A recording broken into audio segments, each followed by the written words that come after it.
everyone. This week we're going to be learning about parsing. Now parsing is something that we've kind of been doing all along in this course. It's not going to be new or surprising to you, and it should draw on knowledge and skills that you've already built up in the course. Parsing is when we analyze the grammar of Latin words. It is the particular process of saying exactly what grammatical construction we're using at any given point in our sentences.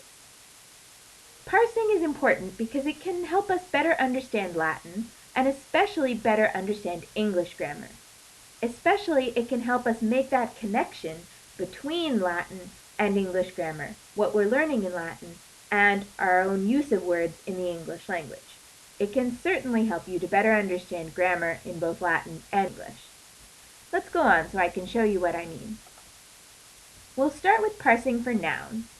When we parse nouns, we look for four things. Gender, something we've already talked about. Every noun has a gender, masculine, feminine, or neuter. The number, whether a noun is singular or plural, something we've also learned. The different endings from different cases depend on whether it is singular or plural. The case of the noun, nominative, accusative, or ablative. And then lastly, the syntax, which is just a fancy word for why is it in this case. For example, we know that words in the nominative are the subject of a sentence, whereas words in the accusative are the object of a sentence. So for syntax, you would simply write subject, object, or in the case of the ablative, object of a preposition, or just simply with a preposition. Let's give this a try. In this sentence, you can see I have three nouns, caecilius, cibum, and foro. Caecilius, cibum, in foro, gustabat. When I translate this sentence, I can see that it says Caecilius was tasting food in the forum. But let's parse each of these words. The first thing I'll want to determine is the gender of Caecilius. I look at the US ending. Now, first of all, I know that Caecilius is a man, so I can guess that it will be masculine. But my second hint is, of course, the US ending, which indicates second declension. Most words in the second declension are either masculine or potentially neuter. But since Caecilius is a man, we're going to say that he is masculine. Next, the number. Is it singular or plural?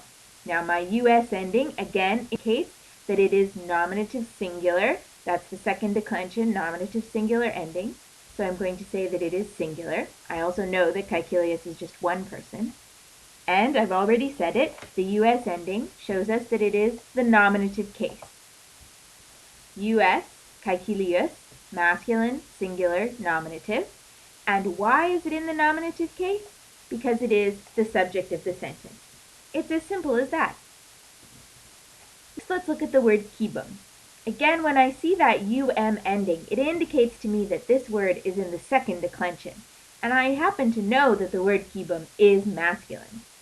Gender is one of those tricky things in Latin where you do just need to know whether your noun is masculine, feminine, or neuter, although you can get a clue from the declension that it's in.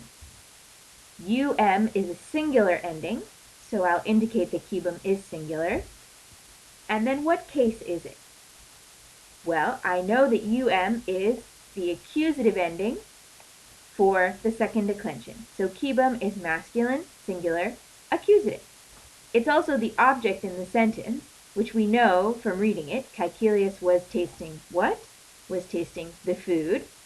So we know that the accusative here indicates the object. Lastly, let's look at foro. Again, that O ending indicates to me the second declension. And I know that the word forum is in fact not masculine, but neuter. This is a case where knowing the declension didn't help me as much, but I still knew the gender of the word. O is a singular ending, and it is the singular ending for the ablative case. Why is foro in the ablative?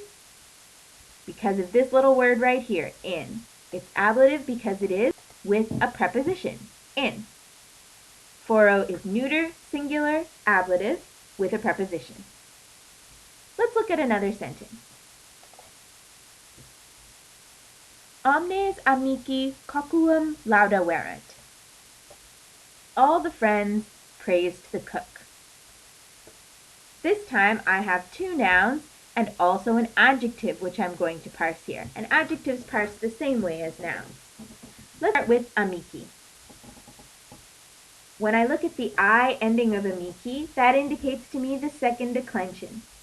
Second declension, either masculine or neuter. And I know that the word amicus is masculine. Now, I is a plural ending, so I can indicate that amici is plural. And it is the nominative ending, so I can say that amici is masculine, plural, nominative. Why is it in the nominative? Because it is, in fact, the subject of the sentence. All the friends praise the cook. Since omnes is an adjective that is matching amici, it will parse exactly the same way as amici, because adjectives have to match their nouns.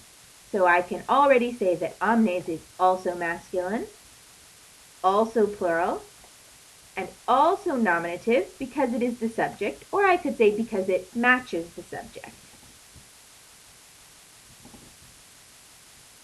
Lastly, let's look at coquum. I see that same um ending that I saw in our last sentence, and I know that coquus is a masculine word. Is a singular ending, so I can indicate that it is singular. And I also know that is an accusative ending. Why is the word coquum in the accusative? Because it is the object. All the friends praised what? Praised the cook.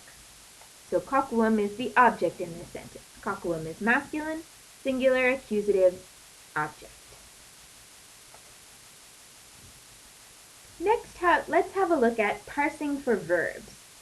When we parse verbs, instead of looking for only 4 things, as we did with nouns, we in fact look for 5 things.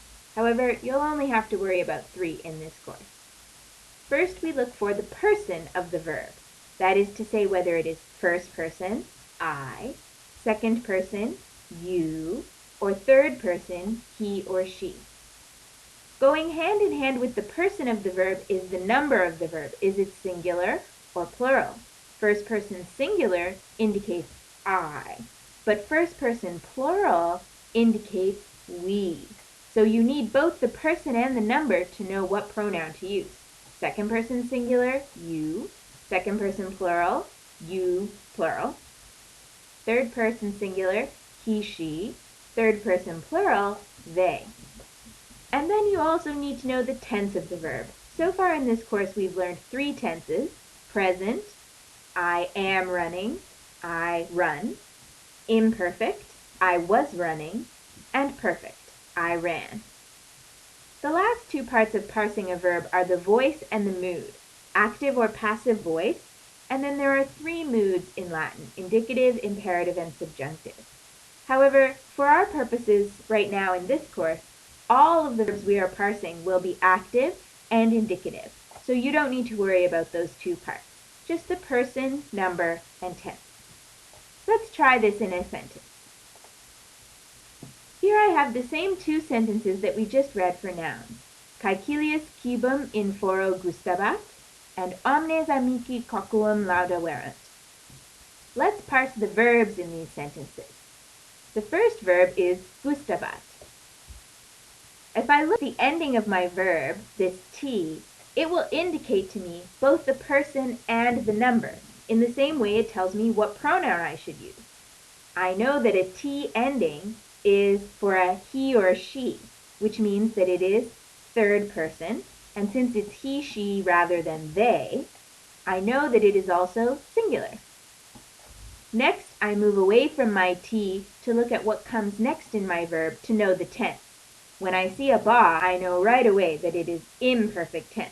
Ba. So gustabat is third person singular, imperfect, and then active indicative, just like all our verbs will be. Omnes amici coquum laudaverunt. Let's look at our verb laudaverunt.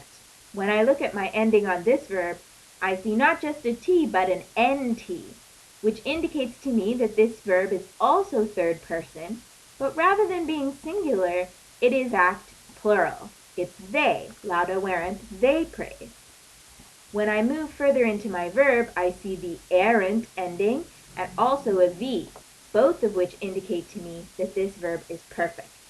So lauda weren't is third person plural perfect, active indicative. When you're ready, move on to the next video in which we'll look at the cartoons for stage 7 and parse some words from there for more practice.